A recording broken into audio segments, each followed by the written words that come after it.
Speaker पर रोने लगे केजरीवाल। बड़ी मुसीबत में फंसे आपके मुखिया। बीजेपी का बड़ा बदला हुआ पूरा।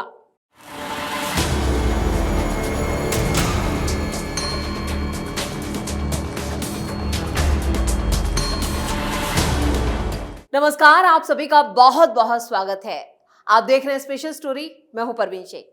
दिल्ली की नई सरकार ने अपनी पहली ही कैबिनेट बैठक में महिलाओं को 2500 रुपए देने और होली पर हर घर में फ्री सिलेंडर देने का वादा किया है।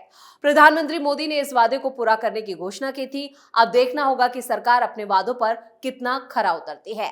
इसके साथ साथ यमुना की सफाई और साफ सुथरी हवा के मुद्दे पर भी चर्चा हुई। सरकार की कमान संभालते ही रेखा गुप्ता वादों को पूरा करने में जुट चुकी है। ये महज चुनावी जुमले साबित नहीं होंगे, ये वक्त पर पूरे होंगे, ये कहा है उन्होंने। पीएम मोदी के आदेश पर सीएम रेखा गुप्ता ने मंत्रियों की बैठक बुला ली है। दिल्ली में बीजेपी की नई सरकार के पहले ही दिन कैबिनेट की बैठक में सबको वादे पूरा करने का जिम्मा दे दिया गया है। प्रधानमंत्री मोदी ने चुनाव प्रचार के दौरान महिलाओं को 2500 रुपए देने और होली पर मुफ्त सिलेंडर देने का वादा किया था। आज इन वादों पर फैसला हो गया। यमुना की सफाई और प्रदूषण नियंत्रण जैसे मुद्दों पर भी सरकार की कार्रवाई पर लोगों की नजर रही। विपक्ष ने इन वादों को रेवड़ी बताया, जबकि बीजेपी इन्हें जनहित में करार किए गए वादे बता रही है। नई सरकार के सामने कई चुनौतियां भी हैं। वहीं केजरीवाल के खिलाफ विजेंद्र गुप्ता स्पीकर के रूप में सामने आ चुके हैं, जिससे केजरीवाल की दिक्कतें और बढ़ गई हैं। कभी विधानसभा से निकाले गए थे बाहर, अब विधानसभा स्पीकर बन क्या करेंगे विजेंद्र गुप्ता। दिल्ली में बीजेपी की सरकार बन चुकी है। सीएम रेखा गुप्ता के साथ ही नई सरकार में 6 मंत्री शपथ ले चुके हैं। दिल्ली में बीजेपी के सीनियर नेता विजेंद्र गुप्ता इस बार स्पीकर बनाए गए हैं। गुप्ता रोहिणी से विधायक बने हैं। 61 साल के विजेंद्र गुप्ता इन चुनावों में रोहिणी सीट से 37,000 से ज्यादा वोटों से जीत कर आए। इससे पहले वो रोहिणी से ही 3 बार निगम पार्षद भी रह चुके हैं। दिल्ली का मुख्यमंत्री रेखा गुप्ता को बनाया गया है। वहीं विधानसभा स्पीकर के लिए विजेंद्र गुप्ता का नाम तय हुआ। ये बड़ी ही दिलचस्प बात है कि आम आदमी पार्टी की सरकार के दौरान अक्सर ऐसी तस्वीरें आती रहती थी जब सरकार का विरोध करने पर विजेंद्र गुप्ता को सदन से बाहर निकाल दिया जाता था। कई बार नौबत ऐसी आई है कि मार्शल्स ने उन्हें कंधों पर उठाकर उन्हें सदन से बाहर फेंक दिया।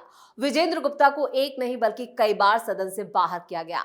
लेकिन 27 साल बाद वक्त ने ऐसी करवट ली है कि आज से दिल्ली में बीजेपी की सरकार और बात साल 2015 की है, जब आम आदमी पार्टी की लहर में बीजेपी को दिल्ली में महज 3 सीटों पर संतोष करना पड़ा था, जिसके बाद बीजेपी ने विपक्ष की भूमिका निभाने में कोई कमी नहीं छोड़ी थी। विजेंद्र गुप्ता तब विधायक थे और वो दिल्ली से जुड़े जन सामान्य के मुद्दे उठाते थे। मार्शल ने विधानसभा से बाहर निकाला। साल 2017 में विधानसभा में विपक्ष के नेता विजेंद्र गुप्ता कथित जमीन घोटाले के दस्तावेज लेकर पहुंचे थे और वो सदन में उस पर बहस की मांग कर रहे थे, लेकिन विधानसभा अध्यक्ष ने इसकी इजाजत नहीं दी। बीजेपी का स्थगन प्रस्ताव भी खारिज कर दिया गया, जिसके बाद बीजेपी का हंगामा जारी रहा तो स्पीकर ने पहले विजेंद्र गुप्ता का माइक बंद कराया और चुप रहने की चेतावनी दी। जब वो नहीं माने तो उन्हें मार्शल्स के जरिए बाहर निकाल दिया गया। विजेंद्र गुप्ता आम आदमी पार्टी की लहर में भी खुद की सीट बचाने में कामयाब रहे थे। जिस वक्त दिल्ली में बीजेपी की महज 3 सीटें थीं, उसमें गुप्ता भी 1 सीट जीतने में कामयाब रहे थे। वो 2015, 2020 और 2025 में लगातार रोहिणी से चुनकर आए हैं।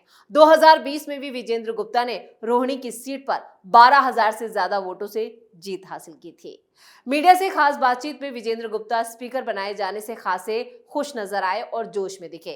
स्पीकर पद पर उनके नाम की घोषणा पर उन्होंने कहा कि दिल्ली विधानसभा का स्पीकर होना खुशी की बात है। पार्टी ने एक जिम्मेदारी दी है जो अब मुझे निभानी है। हालांकि उनके शब्द उनकी टोन से मेल नहीं खा रहे थे। सीएम ना होने पाने की जो टीस है वो भी उनके शब्दों में दिखाई दे रही थी। बैरियर तोड़कर साफ साफ कहते से लग रहा था कि मन तो किसी और पद का था। उनका ऐसा मन होता तो गलत भी नहीं था। बीजेपी प्रदेश अध्यक्ष से लेकर नेता विपक्ष, इससे पहले वो 2010 से 2013 के बीच दिल्ली बीजेपी के प्रदेश अध्यक्ष भी रह चुके हैं और सदन में विपक्ष के नेता भी। पहले के चुनावों में उनके सीएम पद का मटेरियल होने की बात भी होती रही। ये और बात है कि बीजेपी पिछले कुछ चुनाव जीत ही नहीं पाए। जब उनसे खुलकर पूछा गया कि पिछले दिनों उनका नाम भी सीएम की रेस में चल रहा था, क्या वो मुख्यमंत्री नहीं बनना चाहते थे या फिर उन्हें नहीं लगा कि उन्हें भी बनाया जा सकता है, वो मायूस स्वर में कहते हैं कि अब तो सारे फैसले हो चुके हैं। जो नई सीएम बन रही हैं उनको मेरी शुभकामनाएं। संवैधानिक परंपराओं के निर्वहन की बातचीत में आगे बतौर स्पीकर अपनी प्राथमिकताओं की चर्चा करते हुए विजेंद्र गुप्ता कहते हैं कि सदन सुचारू रूप से चले, साफ स्वच्छ वातावरण और हेल्दी डिस्कशन हो, संवैधानिक परंपराओं और व्यवस्थाओं की मर्यादा कायम रहे, यही प्राथमिकता लेकर चलूंगा।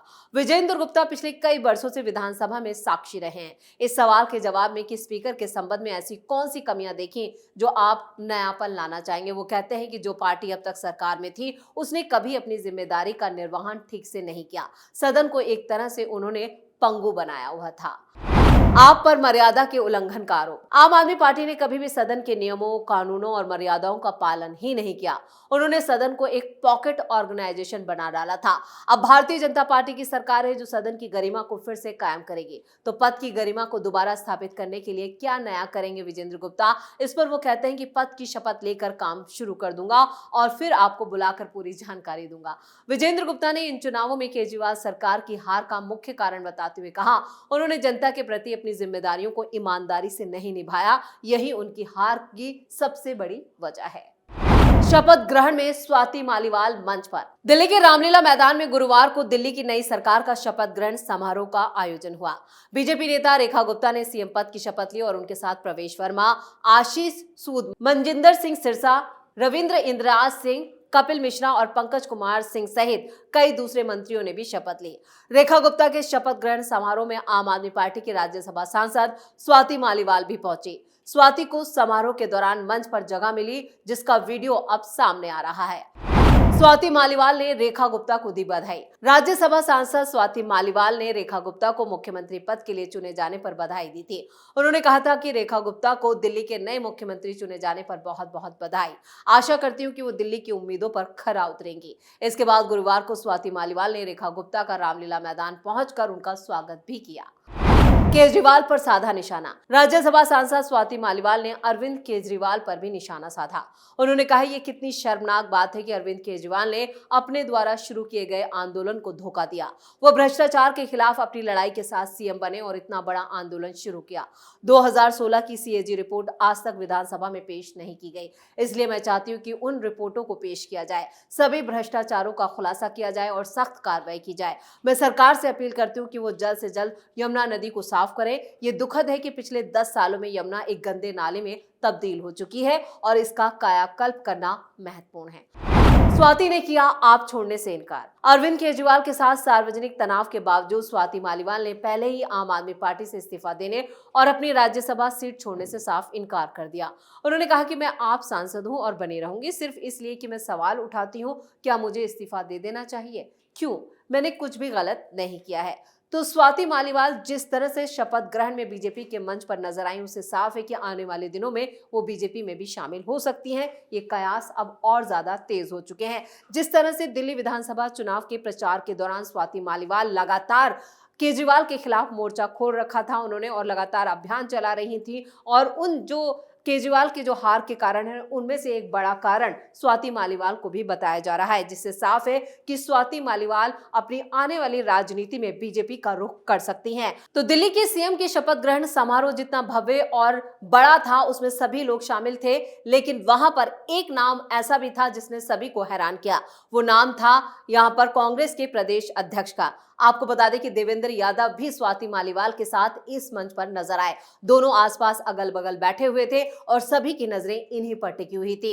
एक तरफ आतिशी और केजरीवाल को भी निमंत्रण भेजा गया था, लेकिन वो इस समारोह में शामिल नहीं हुए, जबकि कांग्रेस के प्रदेश अध्यक्ष और स्वाति मालीवाल इस समारोह का हिस्सा बने। लेकिन स्वाति मालीवाल को लेकर सबसे ज्यादा सवाल उठ रहे हैं, क्या वो आने वाले वक्त में बीजेपी का हिस्सा होंगी? क्योंकि ये सवाल उनसे पहले भी पूछा गया। वो अलग बात है कि अभी तक वो इन सवालों को खारिज करती आई हैं, लेकिन जिस तरह की उनकी स्ट्रेटेजी है उससे साफ है कि वो बीजेपी का रुख कर सकती हैं। इसी के साथ स्पेशल स्टोरी में इतना ही। वीडियो कैसा लगा कमेंट करके अपनी राय जरूर दें। वीडियो को लाइक करें, शेयर करें और कैपिटल टीवी को सब्सक्राइब जरूर करें। धन्यवाद।